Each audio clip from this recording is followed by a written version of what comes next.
Evaṃ me sutaṃ ekaṃ samayaṃ bhagavā Savantiyaṃ viharati jetavane anātapindikaṃ ārāme Atako aññatarā devatā abhiṅkantāya rantiyā abhiṅkantavannā Kevalakampaṃ jetavanaṃ obāsenvā yena bhagavate nupasaṅkamī Upasaṅkaminvā bhagavantaṃ abhivādenvā ekamantaṃ antāsī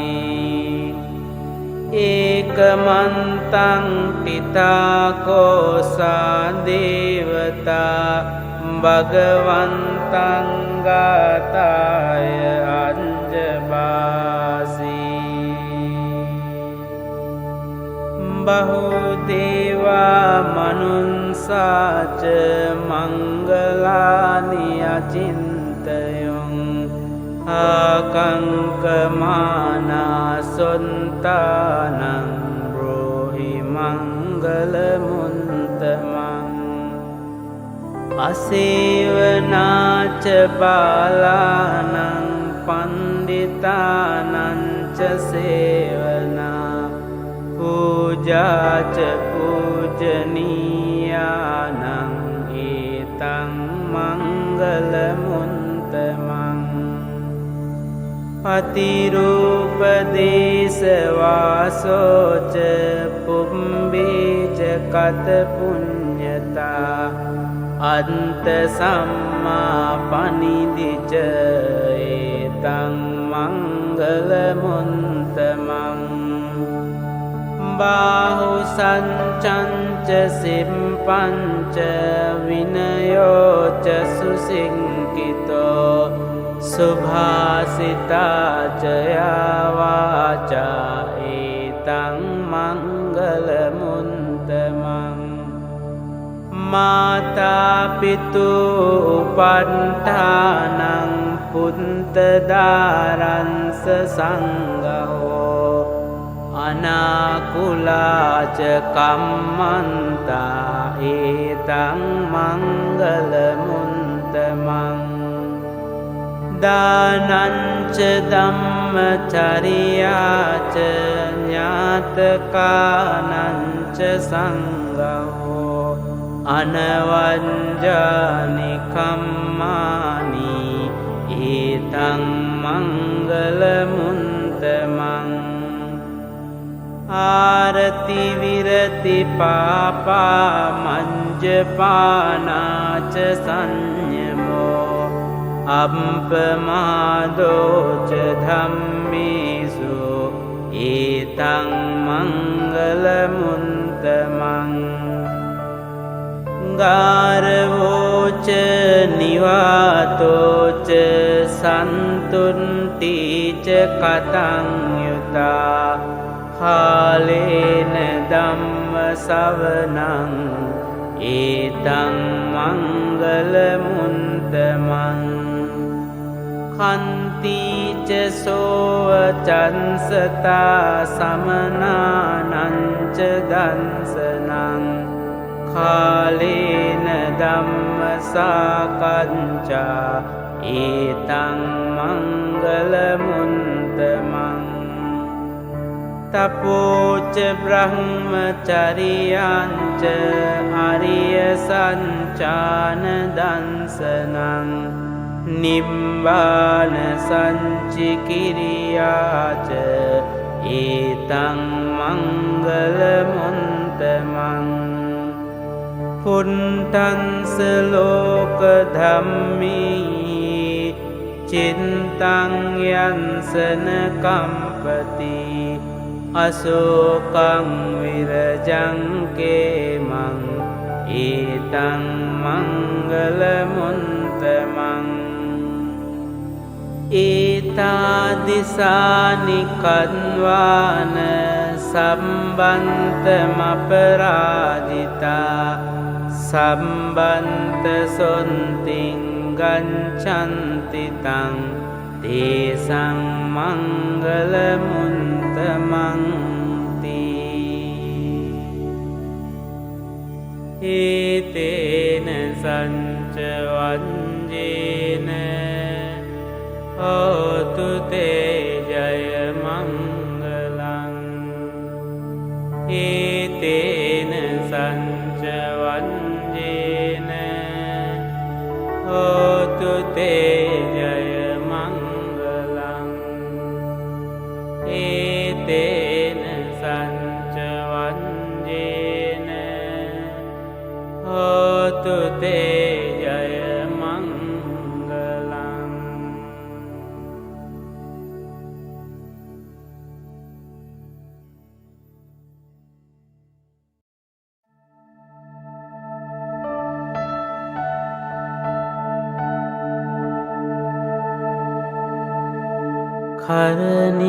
කරණීයමන්ත කුසලේන යන්තං සන්තං පදං අபிසමිච්ඡ සක්ඛෝජෝච සෝජෝච සුවචෝචං සමුදෝ අනතිමානි සන්තුන්සකෝච සුභරෝච අම්පකින්චෝච සල්ලහුකවුන්ති සන්තින්ද්‍රියෝච නිපකෝච අම්පගම්බෝ කුලේසු අනුනුගින්දෝ නච කුන්දං සමාචරේ කිංචි යේන විඤ්ඤූ පරේ උපවදේයං සුඛිනෝ වාකේමිනෝ හන්තු සම්බේ සන්තා භවන්තු සුඛිතන්තා ඒකේචිපාන භූතන්ති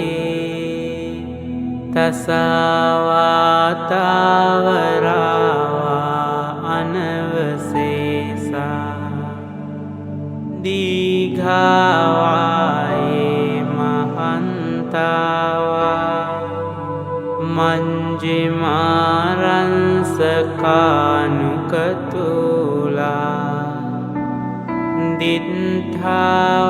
දිත්ථාවායේව අන්දින්තා යේච දුරේ වසන්ති අවිදුරේ භූතාවා සම්භවේසීවා සම්බේ සන්තා භවන්තු සුඛිතන්තා නපරෝ පරං නිකුම්බේත ඥාති මඤ්ඤේත කන්ත චිනං කංචි ව්‍යාරෝසනා පටික සංඥා ඥාඤ්ඤ මඤ්ඤංස දුක්ඛ මිච්ඡේය මාතා යතානියං පුන්තං ආයුසා ඒක පුන්ත මනුරංකේ ඒවම්පි සම්බභූතේසු මාන සංභාවයේ අපරිමාණ මෙත්තංච සම්බලෝකස්මින් මාන සංභාවයේ අපරිමාණ උන්දං අදෝච තිරියංච අසංභාදං අවේරං අසපන්තං තින්ඨං චරං නිසින්නෝවා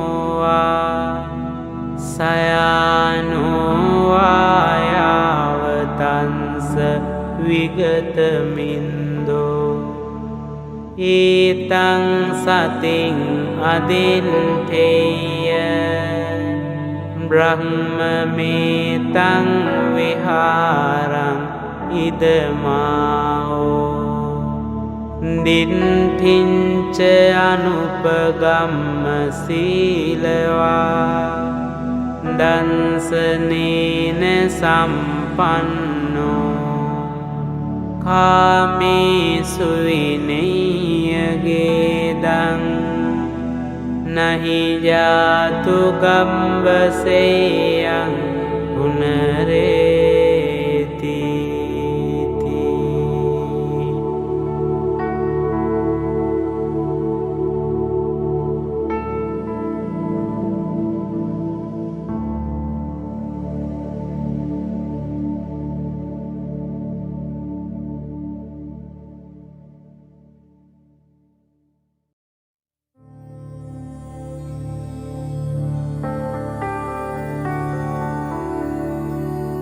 එවං මේ සුතං ඒකං සමයං භගවා සාවන්තියං විහෙරති 제තවනේ අනාථ පින්ඩිකංස ආරාමේ අතකෝ අඤ්ඤතරා දේවතා අබින්කන්තාය රන්තියා අබින්කන්තවන්නා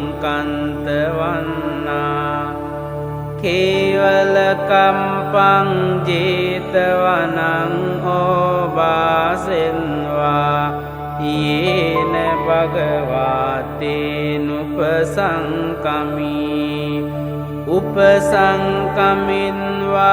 භගවන්තං අභිවාදෙන්වා ඒකමන්තං අන්තාසී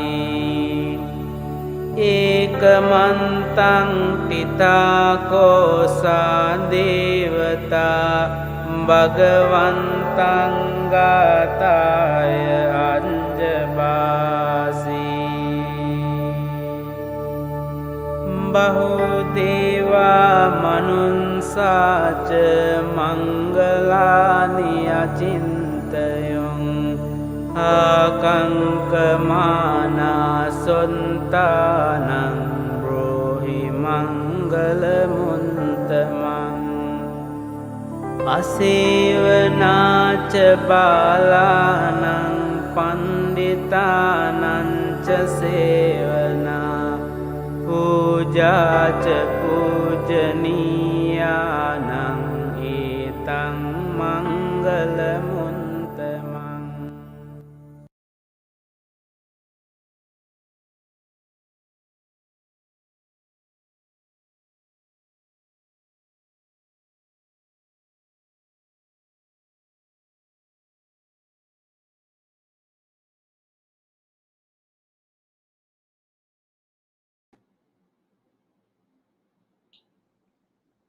Namo Buddhaya, brothers and sisters. A very good morning to everyone.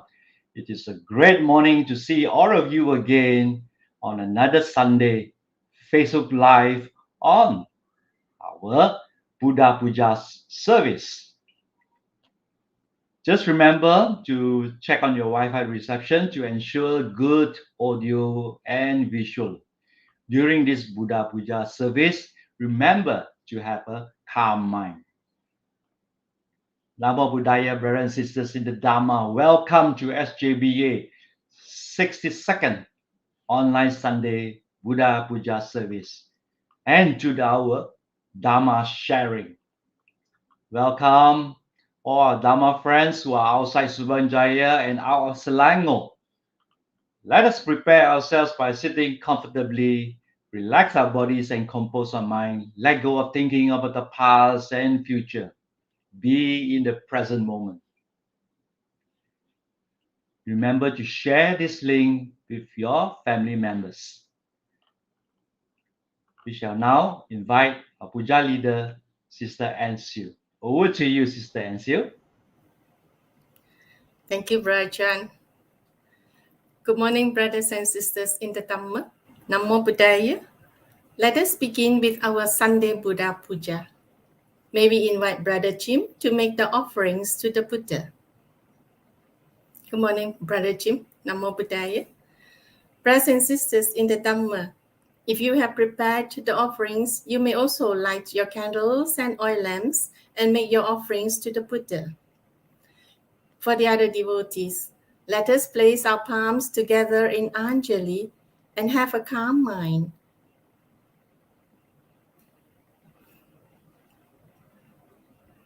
Namo tassa bhagavato arahato samma sambuddhassa. Namo tassa bhagavato arahato samma sambuddhassa. Namo tassa bhagavato arahato samma sambuddhassa.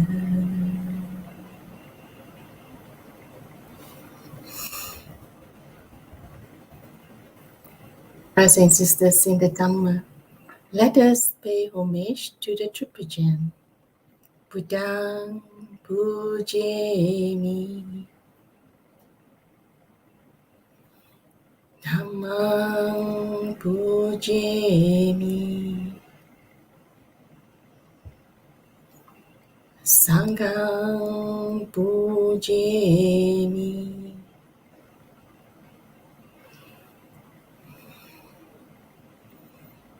Brothers and sisters in the Dhamma, let us together take refuge in the Tripujan and observe the 5 precepts. Namo tassa bhagavato arahato samma sambuddhassa. Namo tassa bhagavato arahato samma sambuddhassa. Namo tassa bhagavato arahato samma sambuddhassa. Buddhang saranang gacchami, Dhammang saranang gacchami, Sanghang saranang gacchami. Dutiyampi Buddhang saranang gacchami, Dutiyampi Dhammang saranang gacchami, Dutiyampi Sanghang saranang gacchami. Tatiyampi Buddhang saranang gacchami, Tatiyampi Dhammang saranang gacchami, Tatiyampi Sanghang saranang gacchami. Panatipata veramani sikkhapadang samadhiyami. Adinadana Veramani Sikkhapadang Samadhiyami Kamesu Miccācara Veramani Sikkhapadang Samadhiyami Musavada Veramani Sikkhapadang Samadhiyami Suramiraya Majjapama Dattana Veramani Sikkhapadang Samadhiyami Imani Pancha Sikkhapadani Samadhiyami Imani Pancha Sikkhapadani Samadhiyami Imani Pancha Sikkhapadani Samadhiyami Sadhu, sadhu, sadhu.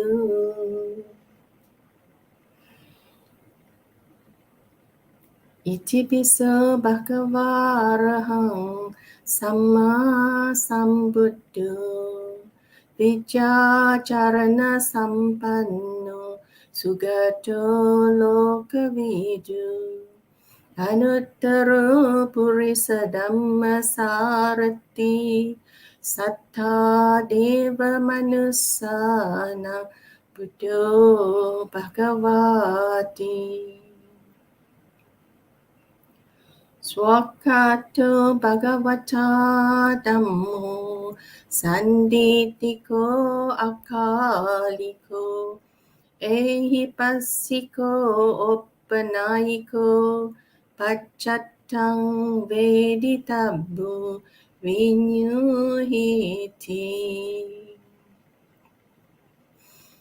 Supatipanno bhagavato sāvaka sangho Ujupatipanno bhagavato sāvaka sangho Nyaya patipanno bhagavato sāvaka sangho Sami chipatipanno bhagavato sāvaka sangho Yadijang chattari purisa yugani atta purisa pukkala esa bhagavato sāvaka sangho Pahuneyo pahuneyo dakineyo anjali karaniyo Anuttarang punyaketang lokasati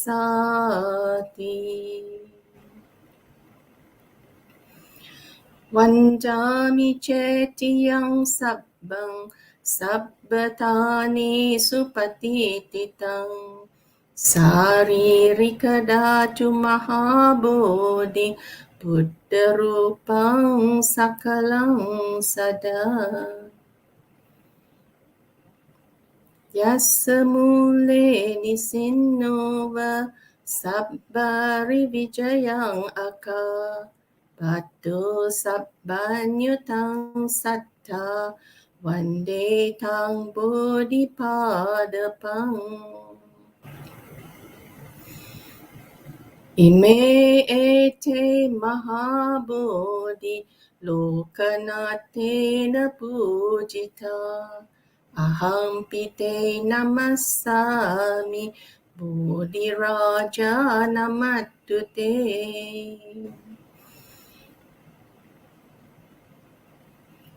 Ganasarapaditena dipena tamadansina Tiloka dipang sambuddhang pujayami tamonudang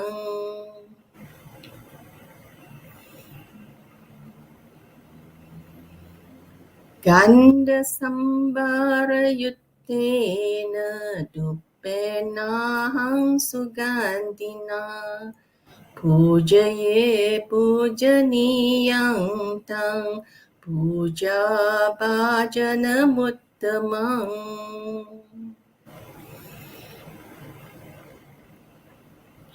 Vannaganda gunopetang etang kusuma santating pujayami munindas siripada saruruhe pujemi buddhang kusumena nena punyena mettena cahotumokang Puppang milayati yatha idang me kayo tatayati vinasa bhavang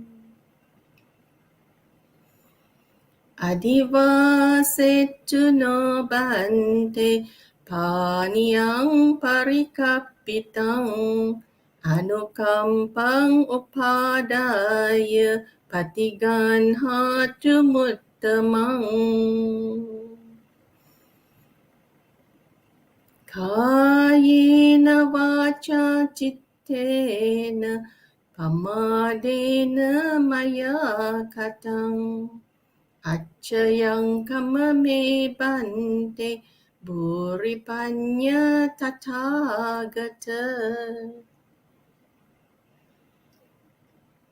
Kayena vaca cittena pamadena maya katang Acayang kamame dhamma santittika akalika Kayena vaca cittena pamadena maya katang Acayang kamame sangga supatipanna anuttara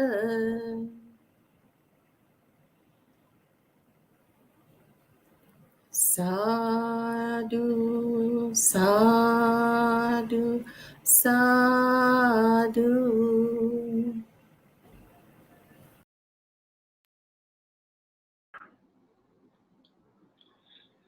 Brothers and sisters in the Dharma, it is great to see many of you tune in to participate in this morning Buddha Puja service and preparing ourselves to listen to the Dharma. As many of you are at home during this period, it gives us great opportunity to listen and participate this morning. Suki Hontu. On Sunday, 1st August, the speaker had the first online Dharma sharing with us with the title Power of Now, reminding us not to worry about the past and speculate the future. What we do now is the best action and most relevant. We must be grateful to have this great experience speaker to be sharing the Dharma with us. Have you shared this morning's link with your family and friends? Do it now. And the second Dharma sharing was on 5th of September, Spirit of Gratitude, Path to Success and Prosperity. It is to develop the spirit of gratitude in us. I see many of you put the wishes into the comment box. Continue to do that and be grateful we are able to participate and listen to the beautiful Dharma. Gratitude to the speaker's contribution to share the Dharma online to many of you out there, outside Subanjaya, outside Selangor. Please help me to welcome the speaker this morning, Dato Charlie Chia. Namo Buddhaya Suki Hotu, Dato Charlie Chia. Namo Buddhaya and Sukiyotu, brothers and sisters. Thank you very much for inviting me again. And I look forward to sharing this morning session with all of you. Thank you. Yes, you are going to have this session clearing a lot of dust in our eyes. We are definitely very grateful. And I was thinking we are very curious. For many years, I understand from your talk, since young, even when you were so busy in the corporate world of major listed companies, you can find the energy and stamina to continue with your Dharma Duta work. What is the drive do you have at that time? Over to you. Brother Chuan, thank you so much for asking this question. In fact, I was actually very excited to share the joys that I have accrued and also gained from the Buddha's teachings. And of course, during the hectic days when I started work, and then eventually throughout the years when I was actually very much involved in the working life as well as the corporate sector, it is actually more on the understanding of time management, whether you can allocate your time correctly, because there's always time for something. It's only a matter of how you manage it. And one of the most important thing is that there must be work-life balance. So it's not just all work. And basically, without balancing it with the goodness and the fulfillment and enrichment of our lives. So working for a living is one thing, but actually ensuring that our lives are full of joy and full of satisfaction. So it's a balance. So we need to have a good time management priorities. And also, basically, it's also the joy of seeing the transformation. I think throughout the years, the most transformed person would be me. As we gain from the Buddha's wisdom, you begin to develop a lot of good habits, good mannerisms, good understanding of realities of life. And this is important because at the end of the day, one must be happy and one must be filled with joy before you can share it with others. So the first person to benefit will be me. Of course, the others will be the transformation of many people's lives. Because at the end of the day, when they listen to the Buddha's teachings, they change and they transform too. So if they can change for the better, some of them actually do come back and relate their happiness and relate their success in getting an enriched life. Then it also shower a lot of joy upon yourself because you have been part and parcel of this transformation. So with this, then you feel that you have gained a lot of rejoicing, a lot of punya, a lot of merits, and it contributes towards a lot of your daily life. Because I always believe in the power of karma. Right? If you have sown good seeds, don't worry, the results will come, and it will happen with the good benefits bestowed upon you. So it's important that we must continue to keep on doing good, doing a lot of meritorious action. And one of the best meritorious action is to be involved in the missionary work and share the wisdom of the Buddha's teachings. And that kind of joy, I tell you, money cannot buy. You may earn a lot of money, but at the end, you will not be able to enjoy this kind of benefits. Right? Thank you. Wow. All brothers and sisters out there, you heard what the speaker mentioned. Well, if you want to do a bit of Dhamma Duta work, what you can do is for yourself first, continue to listen to the Dhamma, participate in the Buddha Puja service every Sunday, since we are all at home. Then if you want to do more, share the link. Tell your friends, tell your family, especially your own family members. Tell them that you are watching this Sunday program in the morning. That will be great. Remember, the word I catch here is I just want to change it. The boomerang effect. What you sow now, you reap the benefits later on. The transformations of your family members or your friends, you will be rejoicing it later. Life will come better. And today's third talk is on karmic management. It's one of the main teachings in Buddhism. Can I say it's the least understood topic, yet interesting. Everyone wants to learn, yet can be frightening to know the consequences of our past action when we were ignorant of the 5 precepts then. What do you think? Actually, many of us have resigned to the fate and to what you call the word karma, and attribute all the bad events due to the ripening of karma. So we must understand that the Buddha have always stated that the destiny of one's life is actually in your own hands. And you yourself can actually determine the workings of the karmic seeds which you have sown. And of course, you yourself can manage their ripening. So you do not resign to the fate and do not become fatalistic and says, oh, it's my bad karma or it's my karma. No, you can manage it. And that's why today I want to share the mechanism of how to have this management skill. It's like a management program.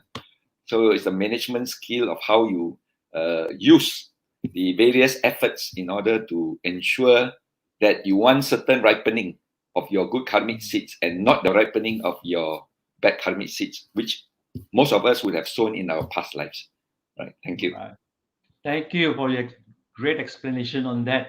Brothers and sisters, remember to type your questions regarding this talk in the comment box later on.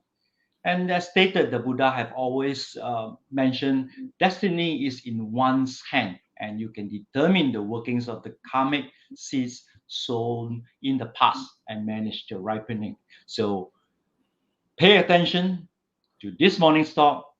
And with that, let us invite Dato Chalicha to begin his Dharma sharing, Karmic Management. Okay, a very good morning, brothers and sisters. Great to be back. And also some of our sharings today would actually give us some skills on how to manage our daily lives and also understanding the fundamentals of karmas and in the proper way so that we can manage it properly. Now, it's important to know that karma is actually what we call the mechanism of our action and the reaction that we will have to face. So we will go to the fundamentals of karma later on in our discussions. So it's important to first understand karma and how karma arises within our mental stream. Because karma is actually inside this stream of energies, which we call the mind. Of course, combined with the energy aggregates that is called the body. So the mind and the body is the what you call the house that our karmic energies run. But some of us can actually explain karma in the sense of like a momentum or an inertia that we contribute towards the dynamics of our mental streams. Now, I give you a simple example. The example is that you have a bowl or what you call a goldfish bowl of water. And that water can be also very murky and that water can be also very clear. But you have actually carried a stick and you create an action of putting the stick into the goldfish bowl and then start to stir. And as you stir clockwise and keep on stirring clockwise, and when you pull out the stick, does the water stop stirring and turning? If you are turning it clockwise, then the water will continue to twirl and stir in a clockwise manner. But once a while, you put your stick in, and then eventually you decide to stir anti-clockwise. And then the water will then be in a turbulence for a while. But then as the momentum starts to happen, then the water will then turn anti-clockwise. So the water turns according to your action. The result is the stirring and the twirling of the water, whether it is clockwise or whether it is anti-clockwise. The question is, what did you do? Your action of putting in the stick to turn it clockwise or to turn it anti-clockwise. So, but when you put your stick in continuously, either clockwise or anti-clockwise, the water will never stop turning. It creates what we call a momentum, or it creates an inertia energy that will keep and sustain the twirling and the turning of the water. And that is exactly what we are talking about. Action is your action of putting in the stick and turning it. Result or reaction is that the water turns according to the action that you have contributed. So when we say you sow good seeds, you reap good fruits. You sow bad seeds, you reap bad fruits. And in other words, when you put in that action, whether it's a good action, whether it's a bad action, the result will then commensurate with the contribution that you have contributed. So it is important to understand this, that karma is what you have contributed. But when we talk about karma, karma is created by your action, thoughts, and speech. But the action, thought, and speech without the element of intention, then it doesn't create any what you call karmic results or karmic potentials. So there must be a niyat, niyat to do something, an intention to do something, whether an intention to do a bad thing or whether an intention to do a good thing.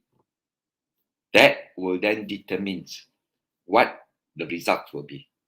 So some actions which you do, whether by thought, speech, or action, sometimes they are neutral because they have no intention. For example, you have felt an itchiness on your face and then you pat it or slapped it and you notice that a mosquito died as a result. Did you commit an action of killing of a mosquito? That was a reflex. It was without any intention. There is no potential created. So action and reaction is actually a very natural law, which I will explain in a short while. And this natural law runs along its natural process. If you have done it, you have contributed it, then the potential is then created automatically without you being able to control. So a seed is sown, but we must learn how to manage that seed. I would like to introduce you to a book. This book is a very interesting book. It talks about karmic management. Of course, this is a sequel to one of the most famous books called The Diamond Cutter. There's this person by the author by the name of Geshe Michael Roach. He wrote the book called The Diamond Cutter, where he developed all the Buddhist wisdom when he was actually ordained.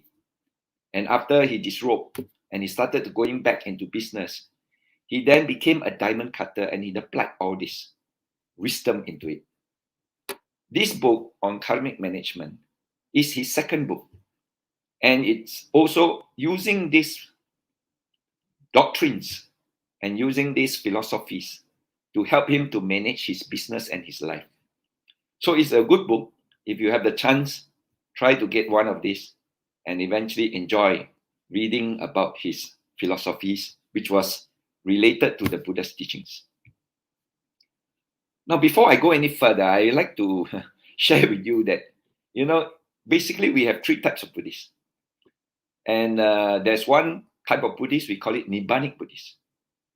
And Nibbanic Buddhists are very serious. Nibbanic Buddhists believes that this is your life, probably the last, and you must try to achieve Nibbana within this life.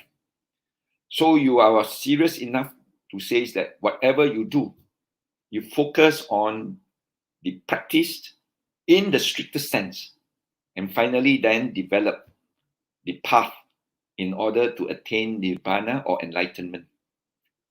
The second type of Buddhist is called the Mangalam Buddhist. Mangalam Buddhists, or talk of blessings. This type of Buddhists will then go and do all the actions, believing that it will give them a lot of blessings. They go for pujas, they go for dana, they go for what you call all the charitable acts that they can do in order to derive lots and lots of blessings. And they believe that by these blessings itself, it will protect them. It will give them that envelope, and it will prevent all the evil and all the unbecoming events from taking place. So their life is just getting as much blessings as possible. Whereas the Nibbanic Buddhist their life is trying to pursue very strictly all the doctrines and all the practices until they attain enlightenment within this life. But the third category of Buddhists is called Karma Buddhist, which means to say, to them, it's doing good deeds and doing what you call a lot of actions that can sow a lot of good seeds. But when things happen badly, then they blame it on karma. And they don't blame it on anything else except that the karma that they have accumulated. So these are what we call the Kamanta or the Karma Buddhists. So you have Buddhists who place emphasis in different manner. And of course, we are now talking about the Buddhists that place a lot of emphasis on the powers of karma. Now, the Buddha declared that, bhikkhus, volition or cetana is karma, having willed one's act by body, speech, and thought. What do you mean by this? We mentioned earlier, we say that intention or volition or volitional thinking, that means trying to do something, that is creating the potential. And because you will it by your body, speech, and thought. So if there is no intention, then there is no results. Because a lot of karmas basically depends on the amount of intention that you have accumulated. Give you a very simple example.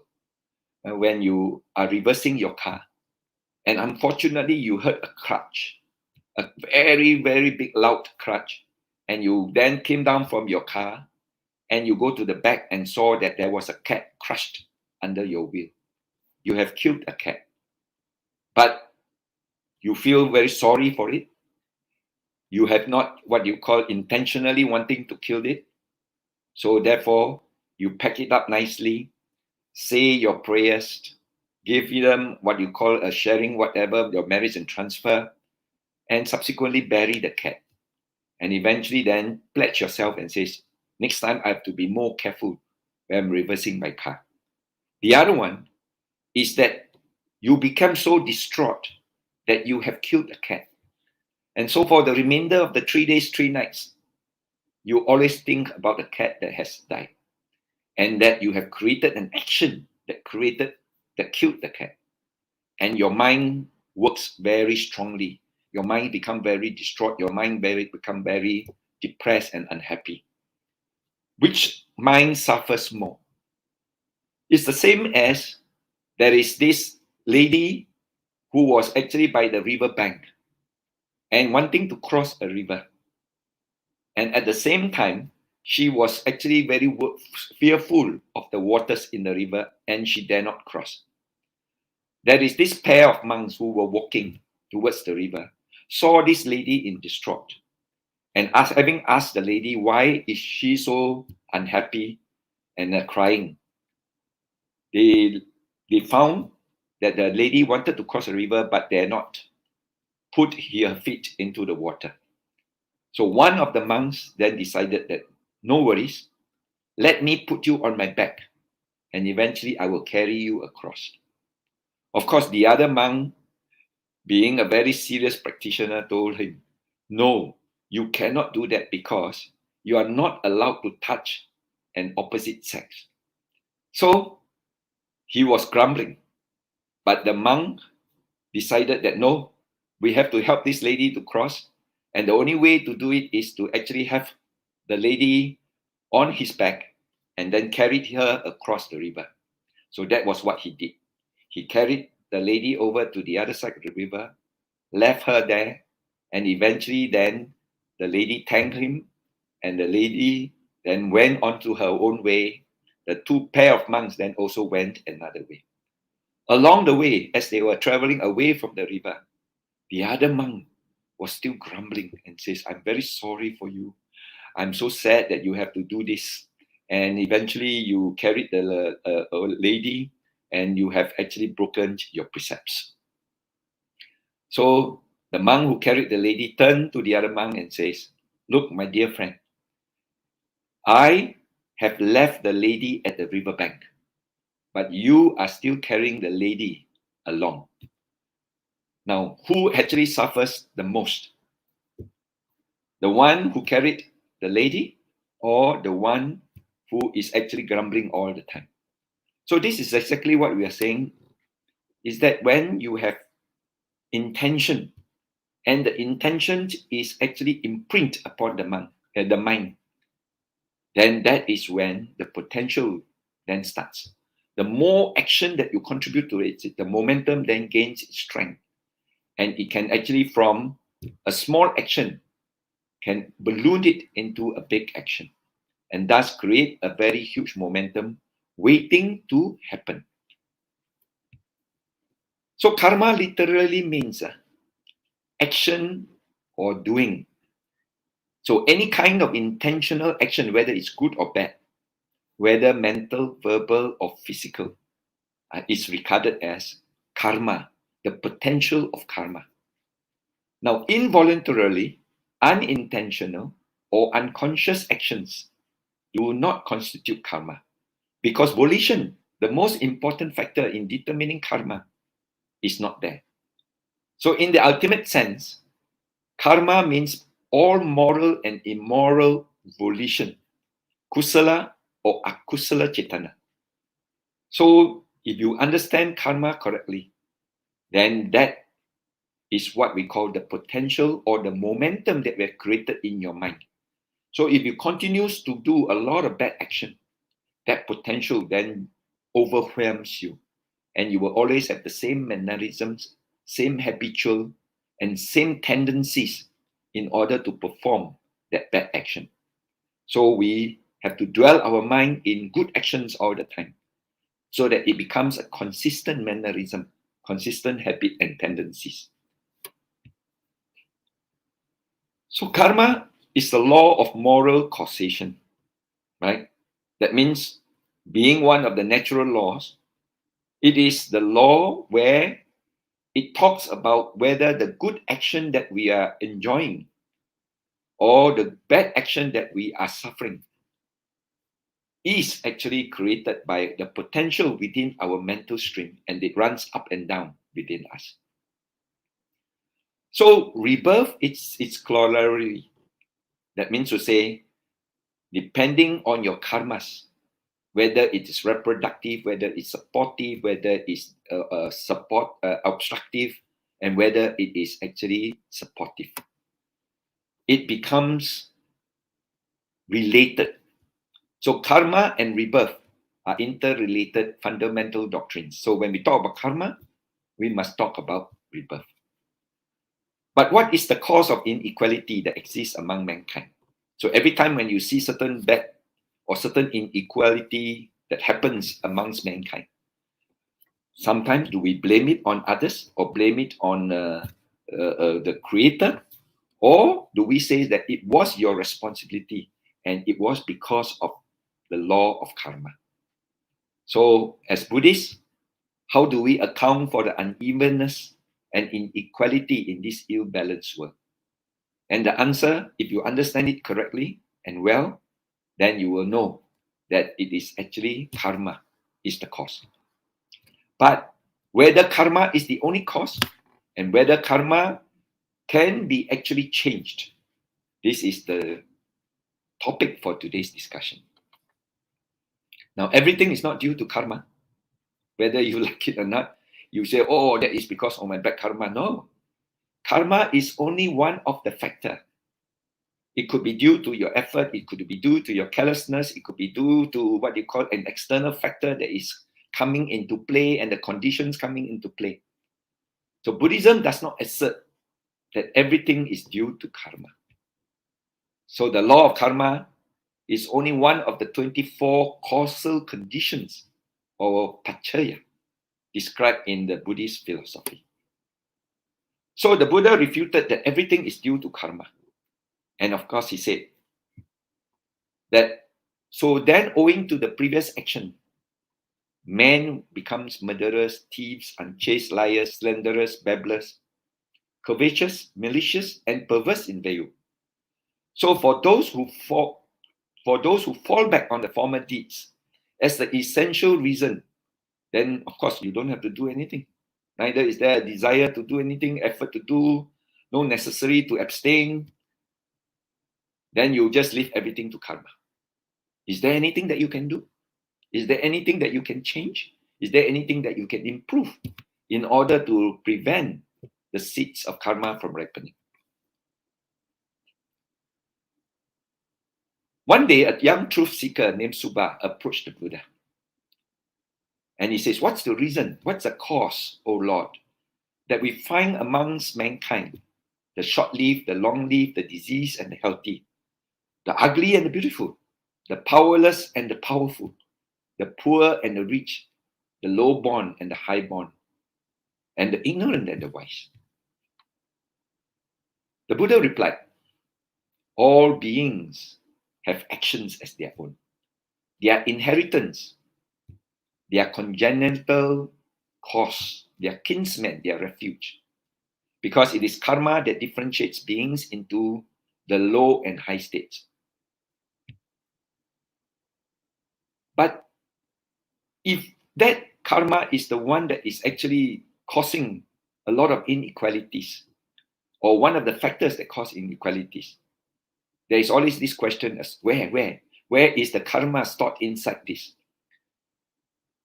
King Milinda asked this question to Venerable Nagasena. He says, "Oh Maharaja, karma is not said to be stored in this fleeting consciousness or in any other part of the body, but it is dependent on the mind and matter. In other words, what is the condition of your mind? It rests manifesting itself, waiting for the opportune moments, just as mangoes are not said to be stored somewhere in the mango tree, but dependent on the mango, they lie springing in due season," replied Venerable Nagasena. Now, basically, when we say that you have a karmic seed, you have done some good actions, and you have sown a good seed with a potential to ripen into a good resultant. But that seed has to depend on the opportune moment, because that seed, when it ripens, certain things must be there for it to ripen. Number two, if you say that that seed will ripen into a resultant, where is that resultant stored? Inside this seed. It is the same analogy as where is the mango tree stored inside that mango seed. Now remember, when you sow a mango seed, you will get a mango tree. Of course, if you sow a durian seed, you get a durian tree. And that is nature. That is the process of nature, and that's one of the natural laws. The law of germination. The law of what we call bija niyama.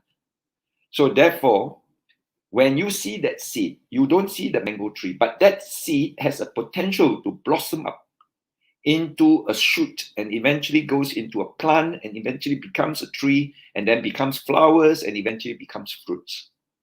And then you see a huge mango tree with lots of flowers and lots of fruits. But that big mango tree is stored inside this mango seed. So therefore, for this mango seed to germinate and to blossom up into that mango tree, it needs to have a lot of conditions: the nutrients, the weather, the water, and eventually sunlight, and care. So where is the potential of the mango seed, a mango tree? Is that it comes from the mango seed together with all these conditions, then result it into a huge mango tree. So I hope that just this understanding will then make you realize that karma, number one, is not the only factor, but karma is a potential which has to ripen together and at opportune time and together with other conditions. Now, karma is mind-made. That means to say it manifests in the mind. And the resultant also manifests in the mind and conceived in the mind. So by mind, the world is led. By mind, it is drawn. And all man owns the sovereignty of the mind. So if one speaks or acts with a wicked mind, then pain shall follow one as the wheel, the hoof of the dropped ox. And this is found in the verse 1 of Dhammapada. So karma is actually mind-made. So the chief cause of karma is how you tune the mind and how you develop this mind. All our words and deeds are colored by the mind. So when the mind is unguarded, bodily action, speech, and thoughts are all unguarded. But when the mind is guarded, then bodily speech and thoughts are all guarded. So when you sow good and bad seeds or karmic seeds, they will become active when the conditions are favorable. So if the conditions are there, then the seed will ripen. Simple example, you take a mango seed and you buried it in the sands of a desert. Can the mango seed germinate into a huge mango tree? You can't. The weather is too hot. There is no water. There is no shade. And the sand has no nutrients. And so on, all these conditions are not there. The seed will always remain a seed, but it doesn't lose its potential. It is still stored there and it's waiting for its ripening.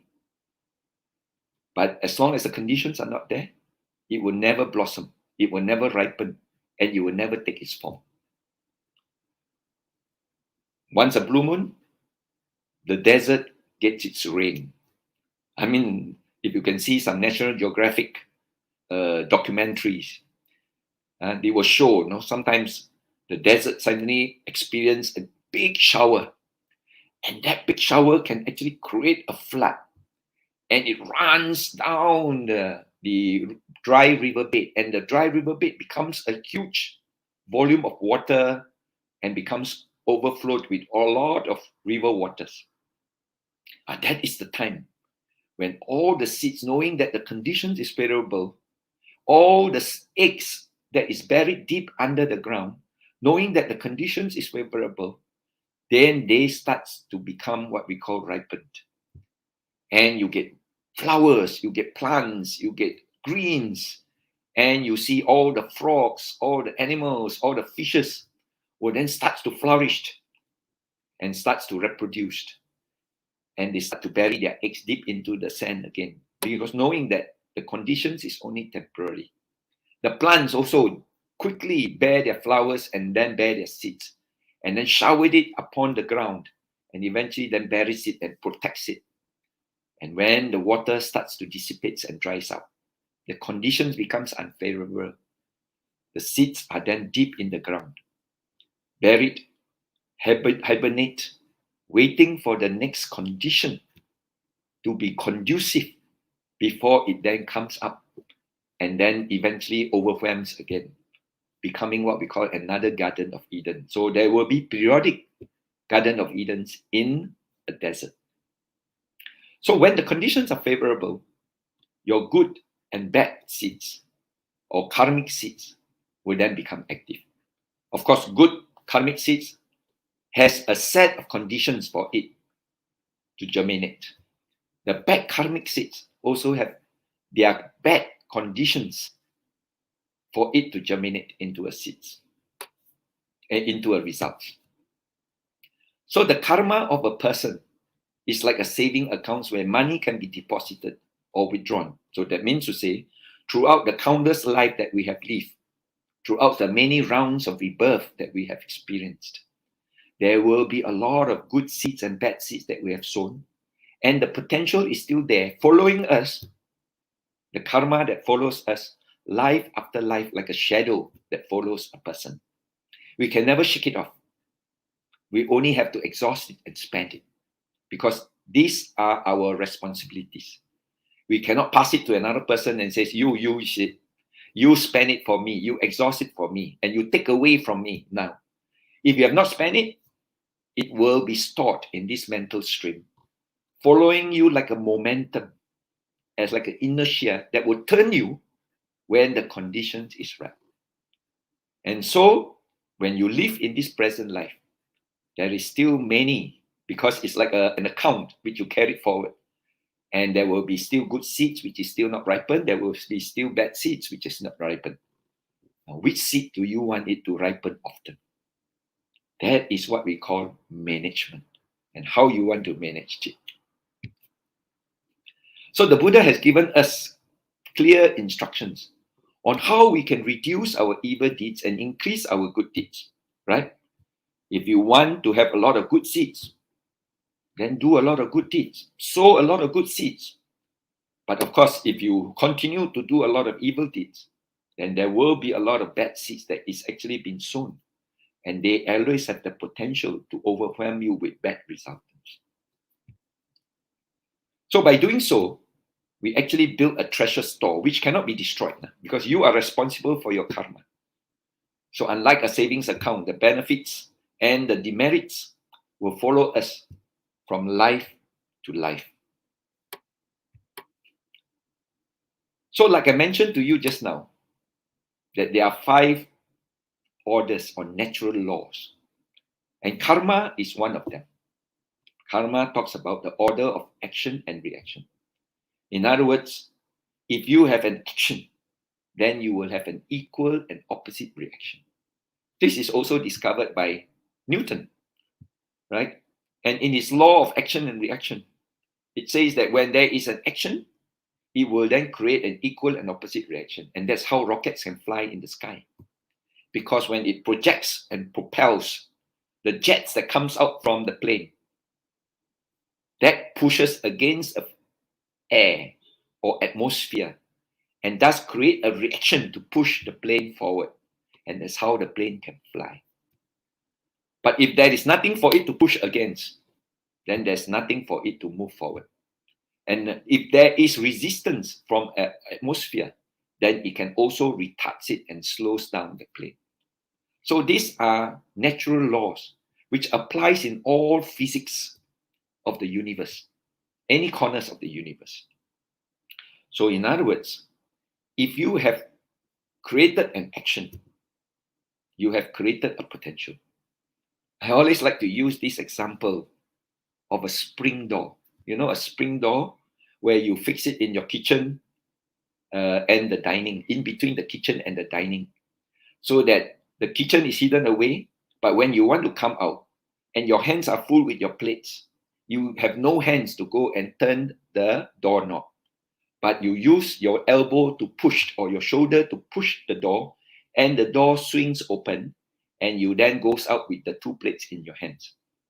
But because there is a spring hinge, the door will then swing back. And as it swings back, it will then become closed and remain stationary. So imagine you are standing beside one of these spring doors, and you are a being with your 4 aggregates of the mind, that is consciousness. I'm conscious, I'm breathing. Secondly, you then have this, what you call the recognition of saying that, oh, this is a door. And this door, you recognize it as a spring door. And eventually you are conscious, you are alive, you recognize, and you feel good and you feel warm. But that doesn't create any action. That doesn't create any reaction.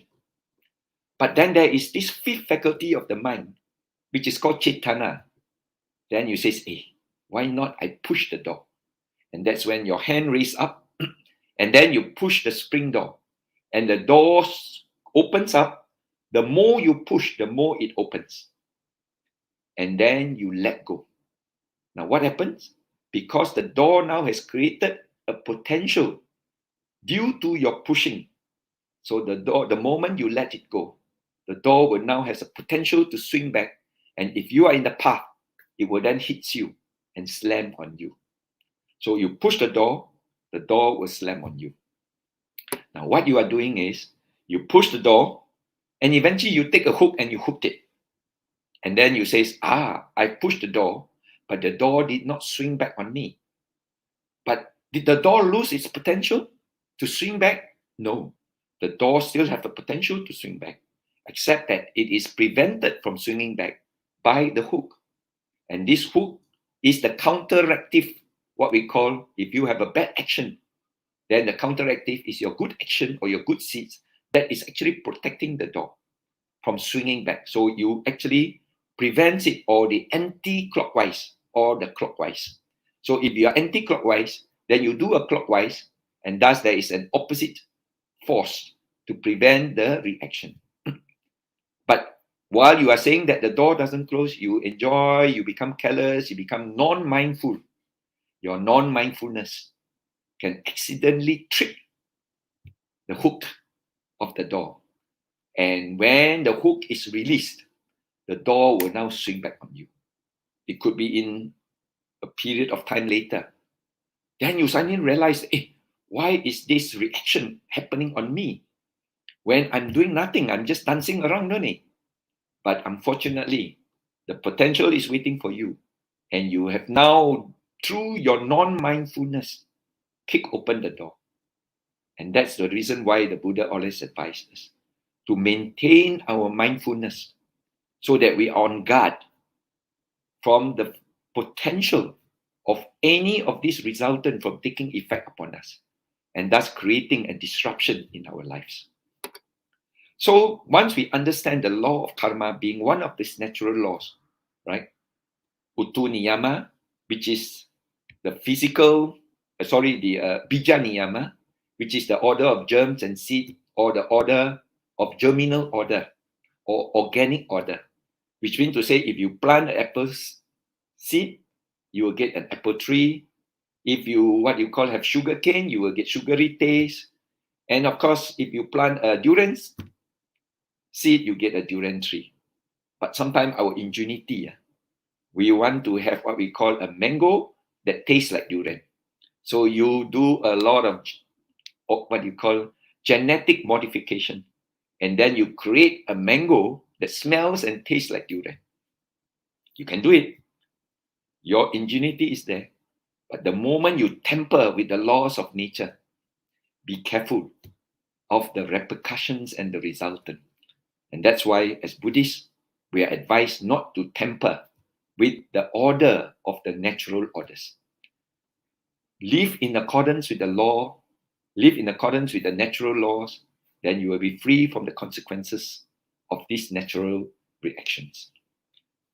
Then the next one, of course, is Utu Niyama, which is the law of physical inorganic order. We talk about seasons.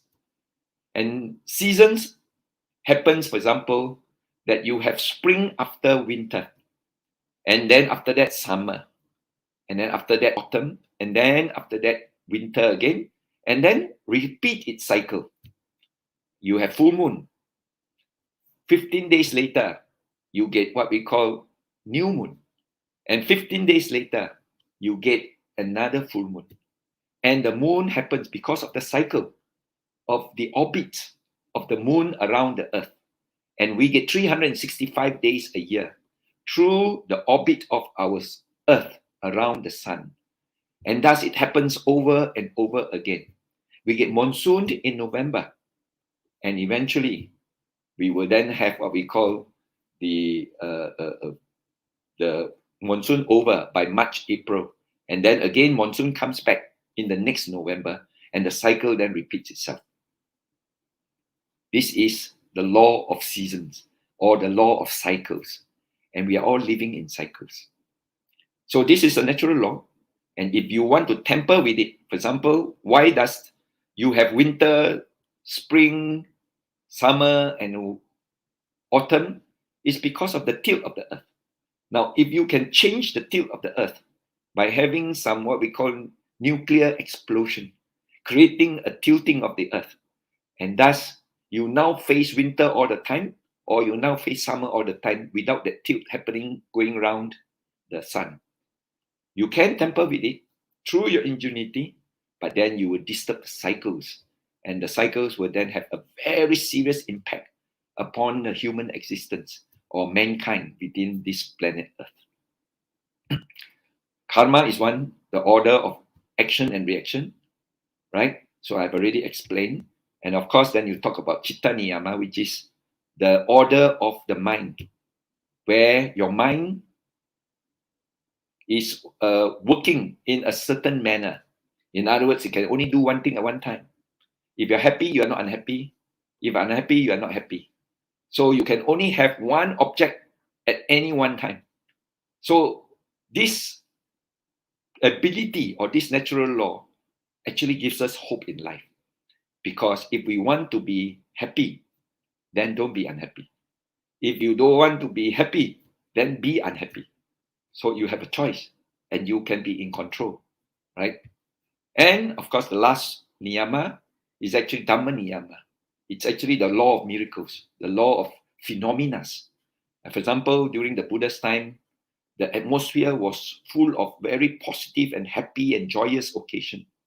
And this natural phenomena will then allow the ripening of all the beautiful flowers and all the plants which never blossomed before happens on that particular day. And when certain things happens in our life, it's because of the vibrations that we have created, the energy that we have created within ourselves, within the environment. And thus, when we in sync with it, we also enjoy the results of this good phenomena, if it is a good phenomena. So, when miracles happen, it is because it happens due to the arising of certain phenomena or occasions. And it doesn't arise on its own. It actually has its reason for arising. All right? So let me now share what we call 10 meritorious deeds.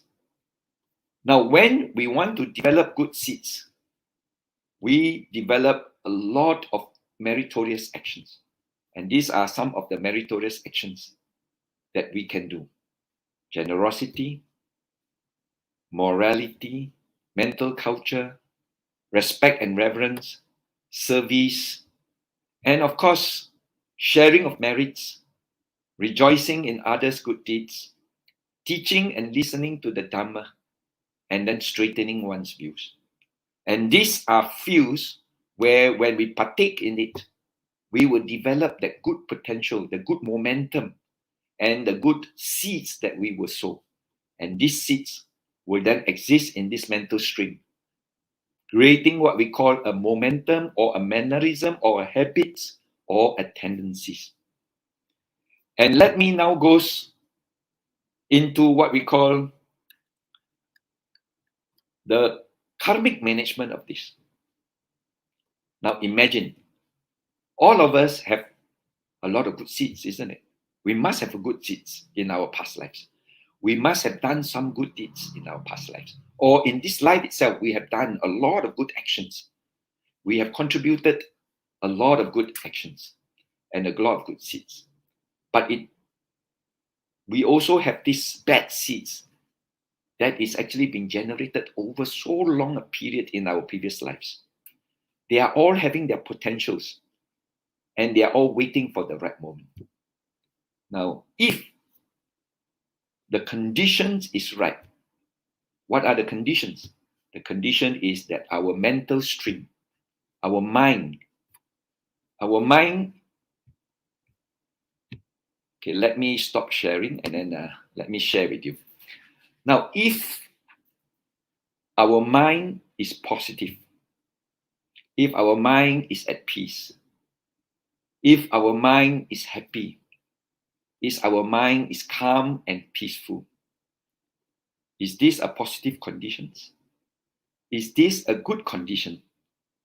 And if this is the condition that we have, is this condition conducive for our good seeds to ripen?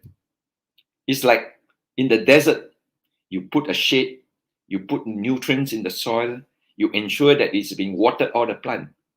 A desert can also be turned into a farm. A desert can also produce a lot of good fruits. And thus, because we are having the ability to change it, then we have also the ability to change the conditions in our mind. And with these conditions in our mind, our good seeds now finds it very conducive to then arise and takes its effect. But if, when we suffer from some bad events, and our mind becomes negative, our minds become very depressive, our mind becomes very agitated, angry, frustrated, these conditions are always very conducive for our bad seeds because they relished in this kind of conditions. And the moment they start to happen and create further anguish, further remorse, further depression, then all the seeds will then find it very easy to happen.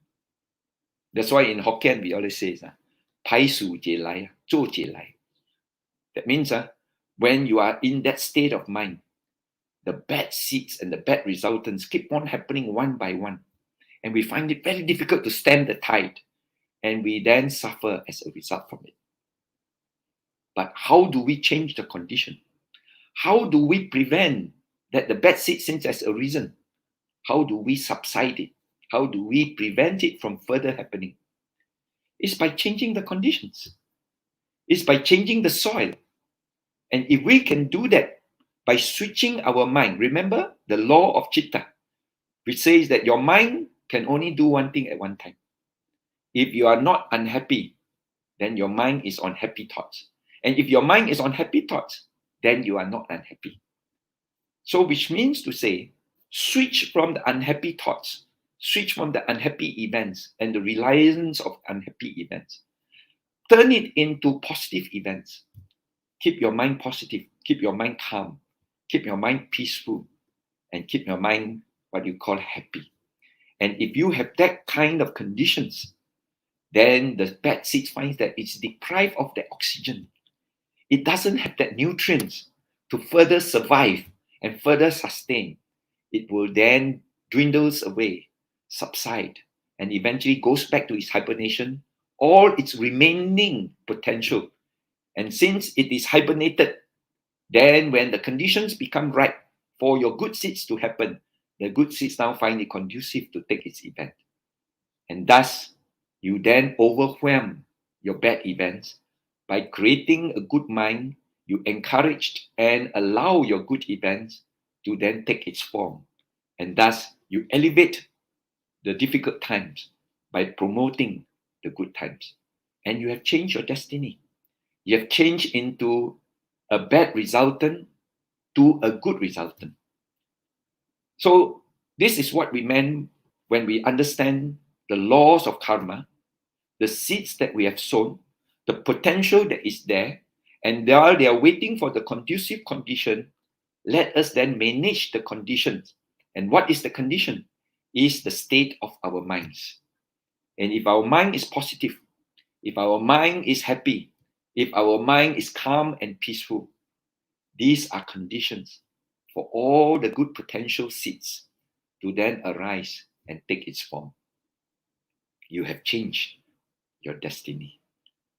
So hopefully this sharing will give you an idea and also reinforce the Buddha's teachings that don't worry, be happy, keep your mind positive at all times, maintain your calm, maintain your peaceful, even in the most difficult time.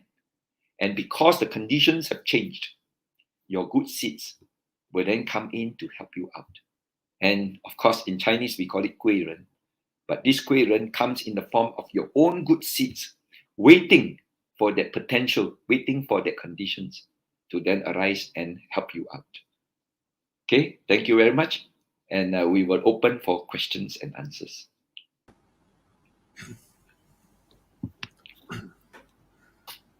Sadhu, sadhu, sadhu. Thank you, Dato. Thank you so much. And big sadhu to you for very interesting, educational, and enlightening talk this morning on karmic management, which gives us a better understanding on the nature and the working of karma and its effect, so that we can better manage our life by planting all the good karmic seeds in a good and suitable environment, like what Dato mentioned, to have a very positive, happy, and wholesome environment, especially our mind, so that this karmic seed that we have planted eventually germinate and fruition to give us a good results. Thank you so much, Dato. Now it's time for Q&A. Brothers and sisters in the Dharma, if you have any question for Dato, you may key in your questions in the comment box. All right. Do we have any questions, Brother Alfred? Yeah. The first question comes from A.D. Chia. Geomancy or 八字 reading sometimes can be quite accurate in giving information on one's person's life. Joey Yap market his 八字 reading as to know your destiny to avoid walking into the wrong career unnecessarily. Is those really telling the karma of a person that we can apply? Dato. Okay, now I think this is also a specialty, I think, Dato. So actually, when we talk about Joey, Joey talks about the mind now, right? And Joey has moved into motivation. And Joey has actually created a lot of philosophies where we create positive minds, confidence. And when you are confident and when you are what we call calm and peaceful, isn't that creating the right conditions for your good seeds that you have sown? But remember, he did not talk about the actions that you do, the sowing of the seeds. He talks about how you manage it. But seeds is also very important because we must always have that treasure store, like your bank account. If your bank account is zero, you have not done a lot of, sown a lot of good seeds, then you don't have the potential. Even if you create a condition, there's no seed to germinate, isn't it? And there's no strong potential to actually arise in order to take its effect. And that's why in the Buddha's teaching, not only do we talk about creating that confidence level, creating that good mind, we must also create that action to generate a lot of good seeds and to build up your treasure store. And so that when that potential is there, and when the time in need comes, then you actually can create the conditions to allow that good seeds to then take its effect. So it has to be balanced out. Otherwise, we keep on creating confidence mind and all these things, but no seeds to germinate. So it also doesn't gel at all, with this philosophy. So we are right that he talks about 八字, and he talks about destiny. But remember, when we talk about destiny, we talk about the seeds that we have sown in our past. It's like when we talk about 天才地才人才啦. 天才 is actually, not bestowed by God or not bestowed by what you call some creator, that when he creates us, he gives us what we call seed capital, right? And then we bring along as we go along, If he has given us a lot of seed capital, then of course we have a lot of what they call capital to spend. But it is in our past life that we have contributed towards that treasure store. And that is the 天才 that we carry along life after life. So when we come into this present life, we actually got a treasure store, the 天才. But then you don't have the 地才. 地才 means the condition. Have you created the condition? Have you maintained your peace of mind? Have you maintained the soil so that whatever seeds that you brought along can germinate and take its effect upon you? But even if you have the 天才 and the 地才, the seed is there, the condition is right, but you never do anything about it. You never use your 人才. 人才 means your effort, your human effort. So like I was talking to you in the past talk, I say there was this person who says that, well, the fortune teller tells him that when you're 40 years old, the sky is open, gold is going to fall from the sky. And really the condition was right. And the gold was all meant for him. It fell. And then it fell in front of his home. Then when he went to the door, he saw the gold there. And he says, this gold is mine. So if it is mine, it will come into my house. I don't have to do anything. And so when the gold fell in front of the house, it becomes public property. And as the passerby passed by, they saw that it's public property. They take one piece, they take one piece. And this person is still sitting at the door, waiting for the gold to come into his house. That is the lesson we learned. We have to do something about it. We have to create, use our effort, use our, what you call a potential to develop a good condition and then eventually reap the fruits. So don't just depend on destiny and don't be fatalistic, but you have to actually act. And what is the best action? I show you the 10 meritorious actions. Do some of them. And then eventually you build up your treasure stock. So do I sound like Joey Yap? Well, we never discredit Joey Yap. Joey Yap is actually giving a lot of good advice. But as Buddhists, we have that extra.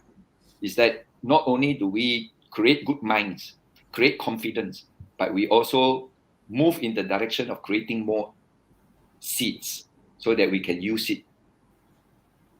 Okay, next question. Yeah, thank you, Dato, for a very good question. The very good, good answer. The very good question. We go for next question. Dato, the owner of a badly injured dog suffering in intense pain decided to kill the dog, which he loved so much, just to stop it from suffering further. What kind of karmic consequences this owner may have to suffer as a result of his action of killing the dog? Actually, killing is killing. Mercy killing is also killing, right? But we have to actually talk about the potential that is created in the minds. Remember, I was talking about certain action where you did it with maximum intention. Then you will then face the maximum resultant of potential. I give you a simple example. The Buddha mentioned about the act of killing. And for the karma to be in its full potential, you have to have the 5 conditions, isn't it? First, there must be a living being. Second, you must know that the living being is alive. Third, you must have what we call an intention to end the life of that living being. Fourth, you must have an action of ending the life of that living being. Fifth, you must know that that living being died or ended the life as a result of your action. If you have done all these 5, you have the full potential of the karma of killing. But if one of them is missing, 2 of them is missing, the potential then reduced is in this decree. But you still develop a potential, but the decree becomes less. Now, I'm a lawyer, and I'm defending my, what you call my defendant, who is being accused of murder. Say, now in the conviction of a murder, there must be 2 limbs, we call it. One is called the actus rea. Actus rea means the action. The next one is the mens rea. Mens rea means the mind, the motivation and the intention. Now, if the prosecution can prove that that person really killed and that person have an intention and a motive to kill, then the judge will then convict the person and sentence the person to death for murder. So if you commit and convicted for murder, you will be punished by death. But if I as defendant prove that yes, he did kill the person, but he never had the motive, he never had the intention to kill, then it's not murder, but it is manslaughter. The difference between murder and manslaughter is that manslaughter is 20 years maximum in jail. It's not gantung sampai mati. Yeah? So I will then have to try and reduce, although the fact says that he killed, but we have to prove that he doesn't have the mind. Same thing in the Buddha's, narration of the 5 conditions. That if you fulfill the 5 conditions, then you have murdered, you have killed. But if you have not, then it could be just manslaughter, because could be by accident, or could be by no intention, you have killed, and there was facts that you prove that you have killed that person. You suffer lesser consequences. So by this analogy, we then understand that when a person develops a very serious crime in his mind, the potential becomes very serious.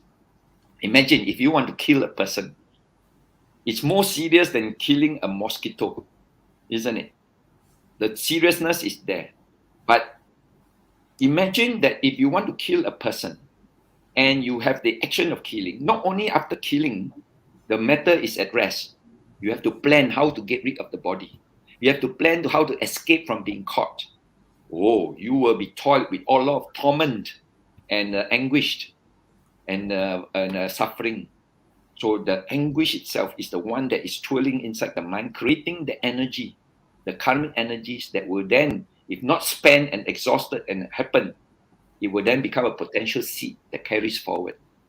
So in the sense that when you actually out of compassion, right, instead of seeing the injured dog suffers, you put it to sleep. And I think a lot of cases in the vet is always like that. Even the doctors also advise. And then comes to the question of euthanasia, mercy killing, right? And you are now the one of the children, and you see that one of your parents is suffering very badly, and as a result, they are actually surviving on a very what you call a life support machine. And the doctor asks you this question and says, well, would you like to make a decision whether you want to take off the life supporting and then allow the person to die naturally, or you want to support and keep the person alive? But you know that the moment you remove the supporting machine, your parents will then have what you call slowly will then take his last breath or her last breath. That decision has to be looked upon in the seriousness. Euthanasia has to look into the seriousness. And if you can decide, but you commit the action, whether that disturbance will haunt you. I give you a simple example. There was one lady who came to see me, and she asked me and said, oh, I'm very afraid of cockroaches. And the moment I see cockroach, I'll climb on top of the kitchen table. I'll climb on top of the kitchen cabinet. What shall I do? Can I use the what you call shell tox and or the anti-cockroach things to avoid the cockroaches? So I says, no, if you have really no choice, right? It's not encouraged, but you really have no choice. Then you put in this kind of anti-cockroaches, and hopefully keep your kitchen clean, and then the cockroach will not appear anymore. But you have committed an action which has a serious resultant. You must try to do as much good action as possible in order to what you call prevent it from taking its effect. If you can avoid killing, very good. But if you cannot, unfortunately, for example, the termites is actually infesting your roof. So what are you going to do? Let it finish your roof and collapse your house. You have no choice, but you have to call the what you call pesticide person to come and clean up the place and then rebuild your roof. But you have now to do some meritorious actions. Create the good seeds. And like I mentioned just now, your bad seed, it remains a potential, ready to take effect when the conditions are there. But if you don't allow it to take its form, and it carries forward until your last birth, you now gain your enlightenment. When you gain your enlightenment, it doesn't mean that all your potential is wiped out. The potential is there, but the potential does not have a chance. And when that entity ceases and passes into Nibbana, there is no more entity, and that's the only time you can actually remove all your karmas. Otherwise, the karma, if it is not spent, will continue to follow you life after life, waiting for its potential to realize. So you just have to create a management to not allow that seeds to take its form, but allowing the seeds which you hope that can give you good resultants to happen. And that's what we call karmic management.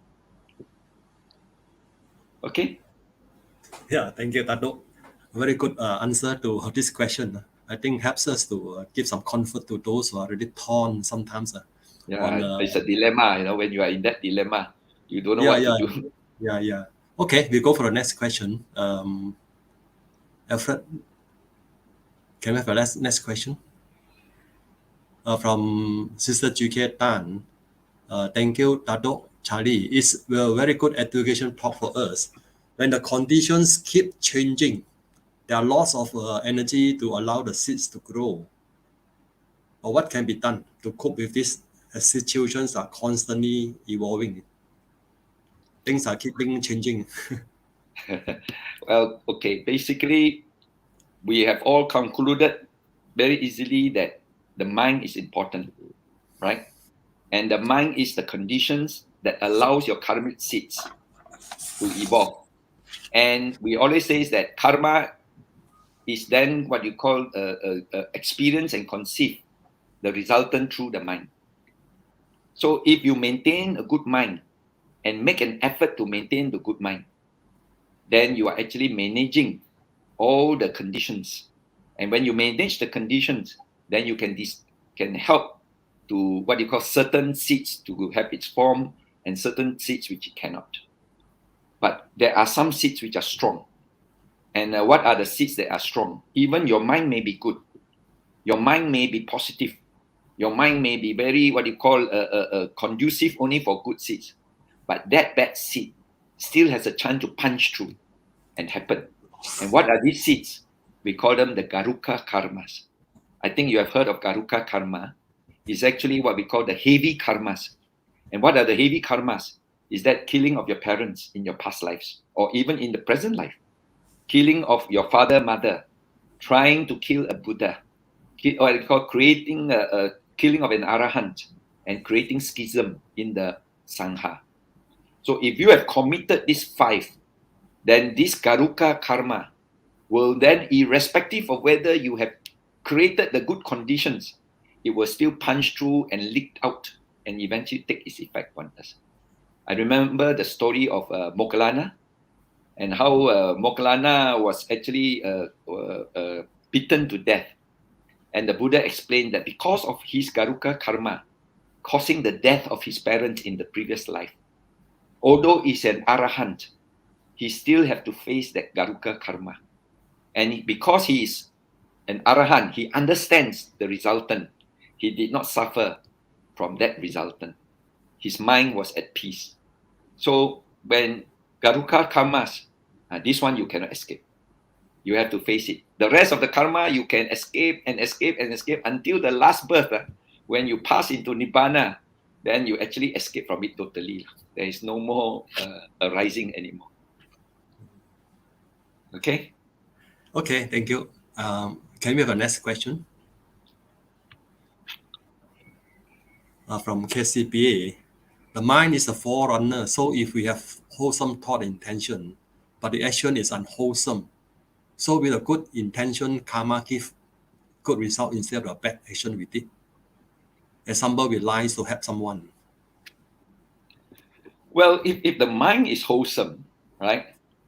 Thoughts are wholesome, intentions are wholesome, I believe the action will be wholesome too, isn't it?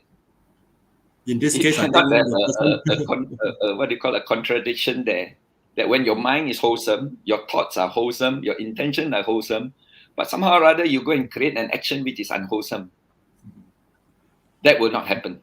Yeah, so, I think he's trying to say that sometimes a person tell a lie, do not tell the truth, so as to help the other person to overcome certain event or something like that. Maybe. Oh, okay. This is what we call the white lie. What the white lie? You know, when you actually create and talk about an untruth in order to save a person's life. I remember this story about this terrorist, or one of the escape convict, right? Terrorists, and they were being not terrorists. I think it was during the Japanese occupation when one of the anti-Japanese soldier went into hiding in the temple, right?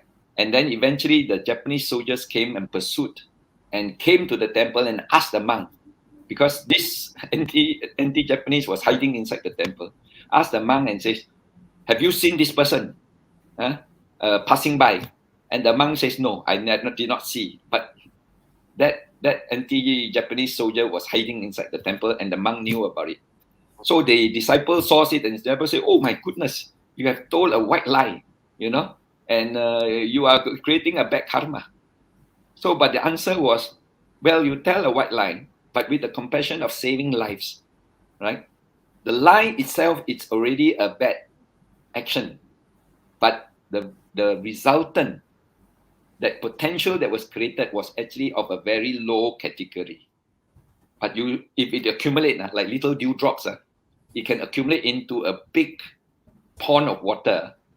So if you keep on doing that, one day you get caught. So the resultant is you get punished. And you say, why am I being punished? The resultant is because you did this little small acts of lying. Although it doesn't create any impact. But then, of course, like dewdrops, it builds up into a pond and an ocean. And then you have to face it one day. So that is the resultant that you might have to do. But as far as the mind is wholesome, right? And the intention is wholesome. But the one of the two actions, maybe it is unwholesome in a certain extent, but it's not the unwholesome in total, right? You are just creating a lie just to save life because out of compassion for the anti-Japanese soldier.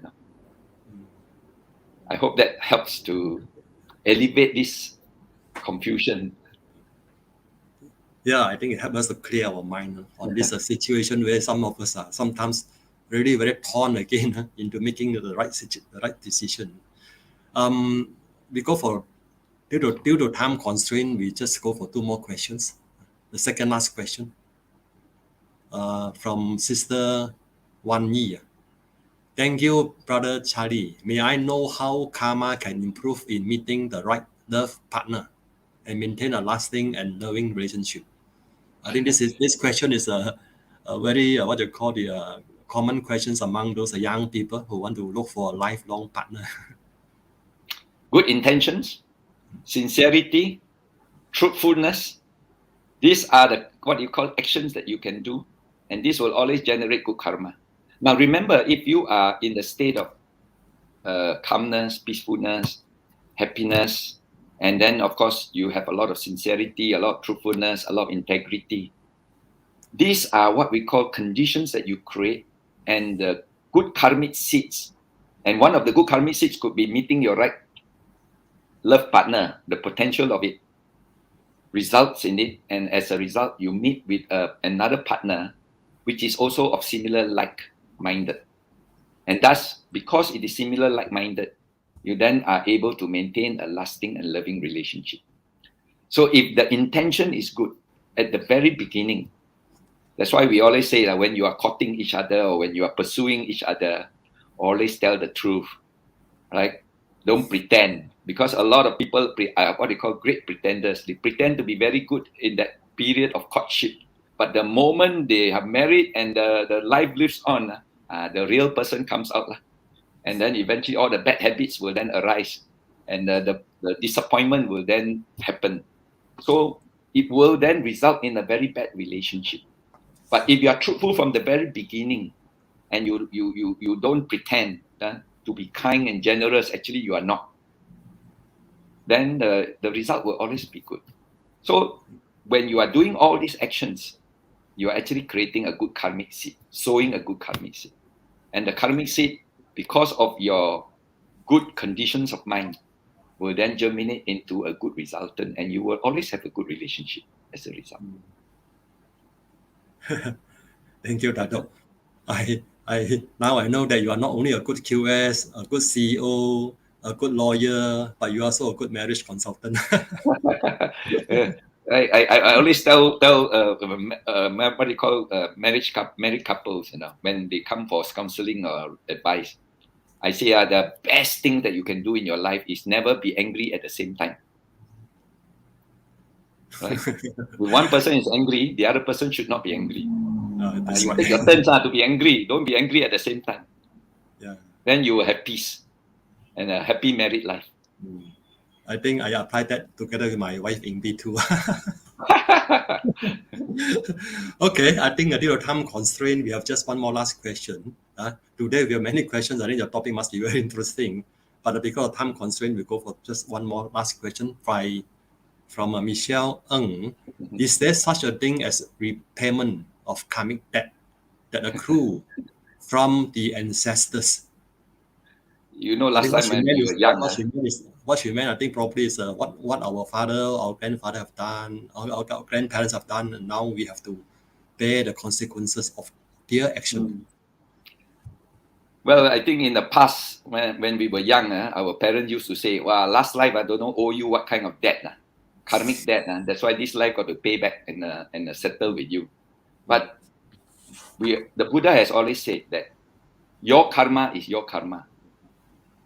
The other person's karma is the other person's karma. But sometimes it can be collective. Collective means all the similar karmas somehow or other has this law of attraction that attracts together, and then you are put on the same plane and the plane crash. And we call this collective karmas. But the question of if the ancestors have done something bad, and when they are actually suffering as a result from it, and thus creating the bad conditions, and when the bad conditions happen and you are in sync with the bad conditions, then you are creating a condition for your own karma to ripen. Now, I want to give you a very simple example about transference of merits. Now, transference of merits means that we are trying to create conditions in the person that we dedicate these merits to, right? Or this rejoicing to. But actually, at the end of the day, the way that the person, the sick person or the departed person benefit is that they actually rely upon their own karma seed, using the condition that you share with them. And thus they overcome their difficulties. Another example is not transfer of merit, but the reflection of metta and the sharing of merits. Sharing of merits means when a person is sick in the hospital and you are now here gathering together with a group of friends and relatives, and then you remember all your good deeds and rejoice in your good deeds. And then says, by the blessings of the good deeds, may these good deeds contribute towards the peace and happiness, and then may the person recover well. And you then reflect and radiate the metta to that person and wishing him well, but seeing him smiling and happy and in a good condition. That radiation of mental energies do transcend over the distance, and then it will reach that person's hospital bed. And when that person is exposed to that vibrations or that energy, he feels a sense of peacefulness, he feels a sense of calmness, he feels a sense of elation.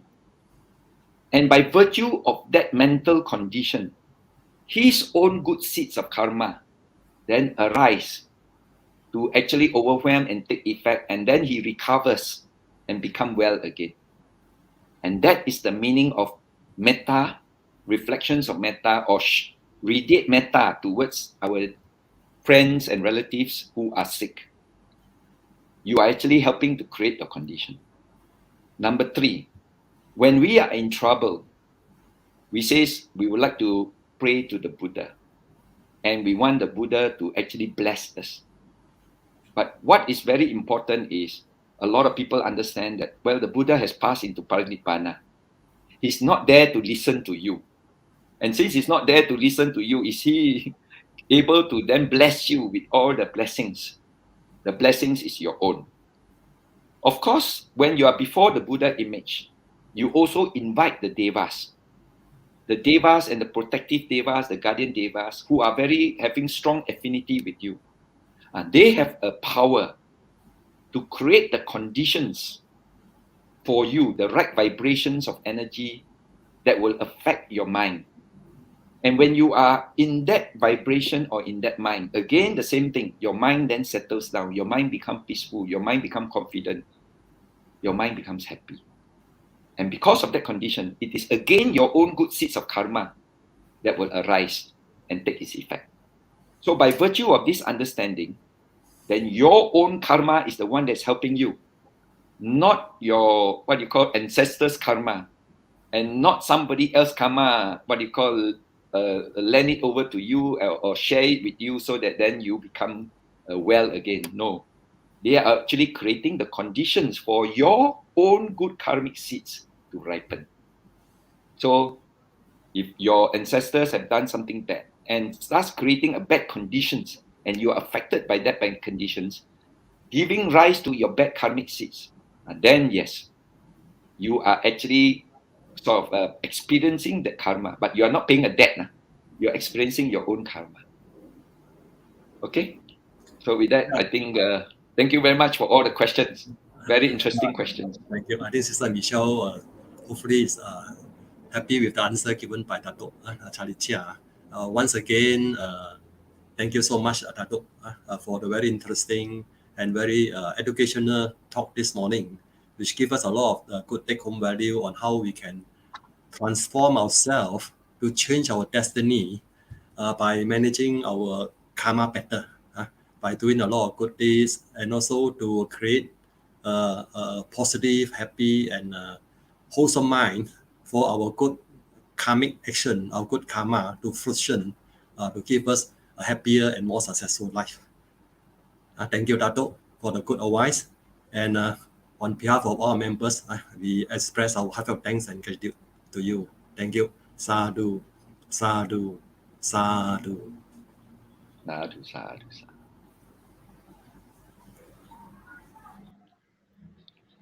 Thank you very much. Well, brothers and sisters, we have a very good and a very interesting talk this morning. So the take home should be to ensure our mind condition environment to be happy, positive, calm, and peaceful. And remember to sow good, wholesome seeds for others and for yourself, ingrain and instill in us to have gratitude. Let us create conditions to those who are suffering to rejoice with our dedication of merits. Thank you very much. I really enjoyed the questions, the answer, the good explanations by the speaker.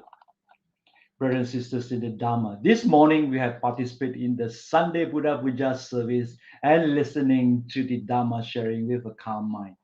And with the merits accrued, let us share, dedicate the merits to all our living and departed relatives, families, and friends, and all beings. We would like to share merits to those who have fallen ill. May they have a speedy recovery. To the frontliners, like some of the doctors and nurses at the hospitals, and those seeking treatment at the hospital, may they be free from harm and danger. Sharing of merits. Imang no punya bagang mata pitunancha acharya nancha sabba satanancha sabba mitanancha sabba nyatinancha sabba nyatinancha sabba petanancha sabba devatanancha bhajema. Imang no punya bagang sabba satanang dema sabbe sata sukita hontu. Idang menya tinang hotu sukita hontu nyadayo. Idang menya tinang hotu sukita hontu nyadayo. Idang menya tinang hotu sukita hontu nyadayo. Imina punya kamena mame bala samagamo satang samagamo hotu Yava Nibbana Pattiya Idang me punyang asavakaya vahang hotu Idang me punyang nibbanasa pachayo hotu Sadhu, sadhu, sadhu. Brothers and sisters in the Dharma, before we end, let us pay homage to the Triple Gem. Buddhang Bujemi, Dhammang Bujemi, Sanghang Bujemi.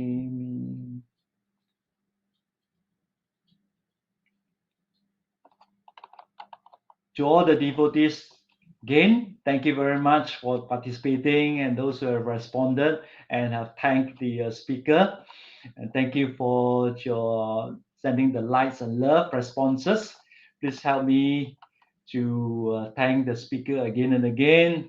And we have come to the end of this 60-second online Sunday Buddha Puja service. We will continue with the Sunday Buddha Puja service next Sunday, 10 October. We encourage you to share the link with your family members. Please refer to your society's Facebook for the information. With the COVID-19 pandemic, please continue to stay safe. May you and family be safe, well, happy, and peaceful always. Sukhi Hontu, goodbye. Sabbe Sata Sukita Hontu.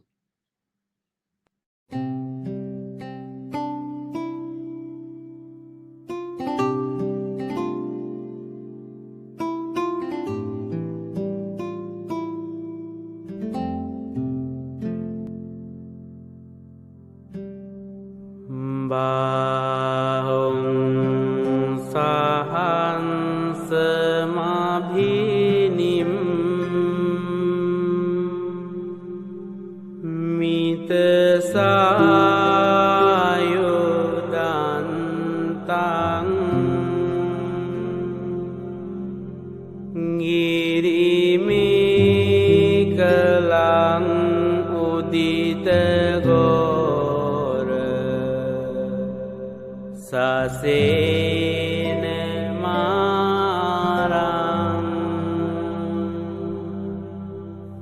Dana di dhamma vidina Jitwa munindo Tang ti